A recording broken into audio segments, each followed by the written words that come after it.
urgent. L'OL a contacté Paulo Fonseca.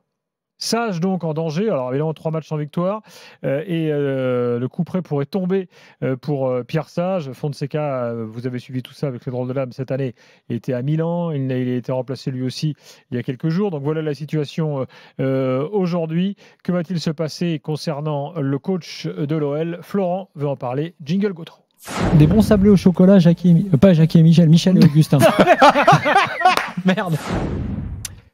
Alors, nous t'écoutons. C'est pas bien d'avoir laissé un gros mot dans le jingle pour me refaire payer à chaque fois. Ouais.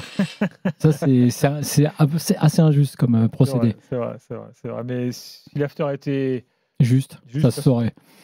Donc, tu voulais parler de cette affaire d'entraîneur et puis on parlera mercato côté lyonnais après. Oui, je voulais en parler parce que j'ai fait cette remarque quand on a analysé l'interview de Textor la semaine dernière. J'avais pas trouvé très chaleureux à l'égard de Pierre Sage, voire un peu froid. Et je m'étais dit qu'effectivement, ça commençait peut-être à sentir le roussi. Et je m'étais dit que ce serait une fort mauvaise idée que de céder à cette volonté-là. Pourquoi je pense que c'est une mauvaise idée parce que selon les cas, effectivement, changer d'entraîneur aujourd'hui, c'est pas forcément une mauvaise chose dans une saison. Moi, j'avais milité pour le départ de Stéphane à Rennes parce que je pense que le vestiaire n'était plus avec lui, parce que lui était perdu, et qu'à un moment donné, il fallait un autre coach. Peut-être pas Sampaoli, mais un autre coach. Et je pense que Textor, dans cette interview, il disait beaucoup de choses intéressantes et il laissait aussi beaucoup de choses en suspens, et il montrait aussi beaucoup de faiblesse. Il laissait beaucoup de faiblesse dans son raisonnement. L'une étant, au passage, quand même une explication un peu douteuse sur les finances du club, et l'autre étant, en filigrane, ce commentaire sur Pierre Sage, où il avait dit en gros, tant qu'il gagne, il est là. So far, so good. Mais en gros, on avait compris, si ça continue à aller mal en termes de résultats, on va peut-être pas continuer longtemps. Or, je pense que c'est pas le problème, Pierre Sage, à Lyon aujourd'hui. Je l'ai dit justement suite au mauvais résultat lyonnais, j'avais fait un avis sur Lyon en disant que le contexte global justement explique que effectivement même Pierre Sage en ce moment semble un petit peu déboussolé. Effectivement, on l'a signalé nous dans le débrief du match le dernier, il n'a pas fait lui-même son meilleur match. Il tâtonne parce que Fofana est moins bon, mais Fofana est moins bon parce que Fofana est susceptible de partir. Donc il le sort, il met Benrahma, mais Benrahma on le sait, il est pas bon. Fofana rentre, il est meilleur. Tout le monde tâtonne, Sage y compris, sauf que Sage, il a son vestiaire avec lui. Il y avait une équipe qui tournait quand même avant que, en gros, ces mauvaises nouvelles sur le front financier arrivent. Et donc, je ne pense pas que ce soit le problème, Pierre Sage.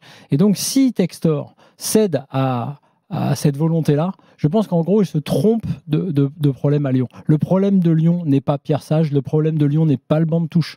Le problème de Lyon, depuis la fin de l'ère Aulas, il est du côté des dirigeants, plus des dirigeants. Et peut-être aussi, après, on peut aller sur la constitution de l'effectif, mais les deux sont liés. Donc je pense que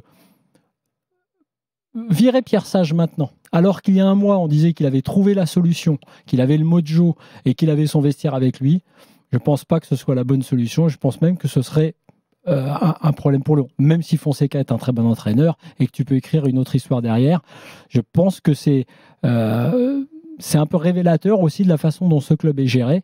Pierre Sage, la façon dont Textor l'a vendu, d'ailleurs, c'était presque, disait-il, un hasard. Il était là parce qu'en gros, d'autres n'ont pas voulu venir. Je trouvais ça assez dur. C'est difficile de récupérer à cette période de la saison un entraîneur à l'extérieur. Et il avait dit aussi, à l'époque, il fallait pacifier le vestiaire, en parlant de lui un peu au passé, ce qui n'était pas forcément bon signe pour Pierre Sage. Je pense que ce n'est pas un bon message. Je pense qu'il y a d'autres choses à régler à Lyon avant de s'occuper de l'entraîneur. Mais voilà, après, c'est la vie du foot et la vie des clubs pro à l'heure actuelle. Malheureusement, le problème de Lyon se situe à mon avis ailleurs. Daniel, est-ce que tu es d'accord ? Ouais, alors, Textor de toute façon, pas Textor, c'est Pierre Sage, sa saison, elle est assez claire en fait. Il y a eu ce mois d'août très compliqué, dans la foulée, ça n'a été que progression permanente avant la période actuelle qui n'est pas bonne. Une période pas bonne qu'on retrouve à Monaco. Excuse-moi Daniel, juste sur la période d'août, j'ai un peu les mêmes symptômes. Des problèmes en coulisses, un vestiaire difficile à gérer. Oui, et à ce moment-là, on parlait déjà du départ possible de Pierre Sage. Ça aurait été déjà une mauvaise idée. Donc, on a vu des bonnes choses et même des très bonnes choses. Et on a vu des joueurs progresser, atteindre un très bon niveau. Et être beaucoup moins bien en ce moment, à l'image de Cherki par exemple, et c'est quelque chose qu'on voit dans d'autres clubs, qu'on voit à Monaco. Genre, si Sage est en danger, il faut qu'à 18h le soit également. Alors, évidemment, il n'y a pas de lien entre les clubs, hein, c'est un panorama. Et 8h vient de prolonger à Monaco. En fait, ce que je veux dire, c'est que si je devais parler avec les dirigeants lyonnais, je leur dirais, regardez autour de vous et voyez qu'il y a pas mal d'équipes qui sont un petit peu en train de souffrir, que la course pour la zone Ligue des Champions, elle est totalement d'actualité et qu'il faudrait un peu plus que cette mauvaise période, qui certes est une mauvaise période, mais encore une fois, qu'on a vu à Lille avant leur très bon match de vendredi soir. Lille s'est réveillé la semaine dernière entre la Coupe de France et encore plus le match contre Nice vendredi. Monaco, ça va pas fort. Bon, on est dans une période où de toute façon, il est très difficile d'avoir des valeurs sûres en Ligue 1. Hein. Paris gagne en faisant des matchs très moyens. Il n'y a pas de grand football en ce moment. Marseille a eu du mal contre Strasbourg. Changer là maintenant, je ne vois pas bien ce que ça apporterait, à moins qu'on note une cassure dans le vestiaire ou que des joueurs ne veuillent plus suivre. Mais ça, on n'en a pas écho en tout cas. Et à partir du moment où les joueurs veulent continuer avec ce coach, laissez-le travailler, finir la saison. Tant que c'est pas mort pour la zone Ligue des Champions, que tout est encore possible, je vois pas. J'ai même du mal à comprendre pourquoi ces rumeurs.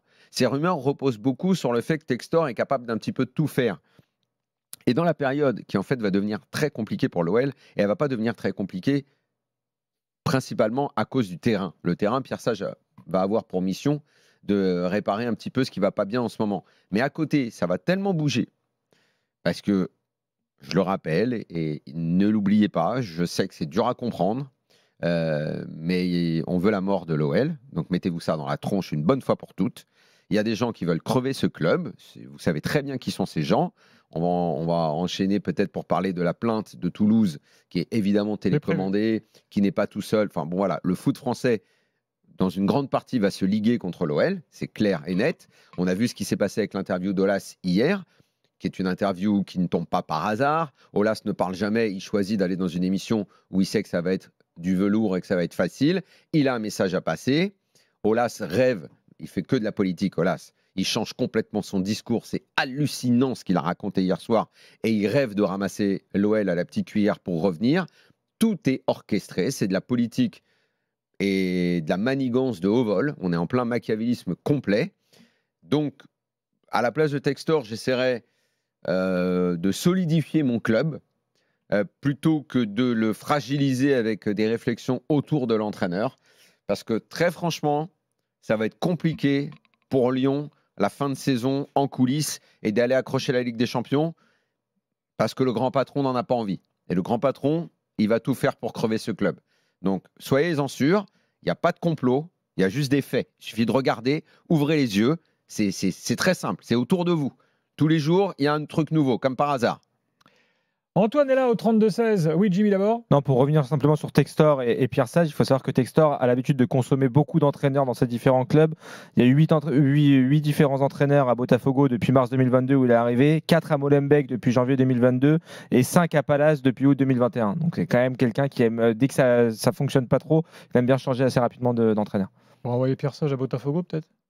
Mais justement, d'ailleurs, Fonseca, on en parle beaucoup dans le chat. Initialement, les premiers contacts avec Fonseca, c'était parce qu'il voulait l'envoyer à Botafogo pour remplacer son entraîneur Arthur Georges, qui est parti après avoir gagné la Copa Libertadores. Moi, je vais vous dire, même l'histoire de Fonseca, je reste très prudent. C'est de la déstabilisation, des fausses infos qu'on peut donner aux journalistes parfois. Je vous dis qu'on est en plein film d'espionnage. Accrochez-vous, ça va bouger autour du club. Peut-être, Fonseca, mais malheureusement, il n'y a rien qui, moi, de mon côté, me confirme le contact. En revanche, ce que dit Jimmy sur les stats de Textor et la façon dont Textor a parlé de Sage récemment peuvent accréditer cette thèse, que ce soit Fonseca ou un autre. On a bien senti, et les résultats en plus récents n'améliorent pas l'idée qu'on peut se faire de l'avenir de l'OL, on a bien senti que Textor avait des envies de changement et que lui c'est son joystick. Lui se dit tiens, c'est comme ça qu'on influe sur un club, c'est le coach.